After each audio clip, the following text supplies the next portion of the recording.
Cauliflower அப்படின்னாலே அது ஒரு குறுகிய கால பயிருங்க. நமக்கு வந்து நாட்டு ரகமாக இருந்தால் 60 to 75 நாட்கள் அறுவடைக்கு வந்துடும். இதே இது ஹைப்ரிட் வெரைட்டியாக இருந்தால் 75 நாள்லேருந்து 90 நாட்களுக்குள்ளே வந்து அறுவடைக்கு வந்துடுங்க.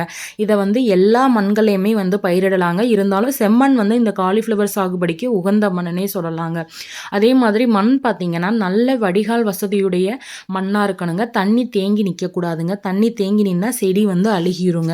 ஸோ இது வந்து மலைப்பகுதிகள் இல்லாமல் தமிழ்நாட்டில் இருக்கக்கூடிய எல்லா பகுதிகளிலையுமே இந்த காலிஃப்ளவர் வந்து சாகுபடி செய்யலாங்க. காலிஃப்ளவர் சாகுபடி செய்வதற்கான பருவம்னு பார்த்திங்கன்னா ஆகஸ்ட்லேருந்து ஜனவரி மாதம் வரைக்கும் நம்ம வந்து பயிர் செஞ்சுக்கலாங்க. August, September, October, November, December, ஜனவரி வரைக்குமே நம்ம வந்து இந்த காலிஃப்ளவரை வந்து பயிரிட்டுக்கலாங்க.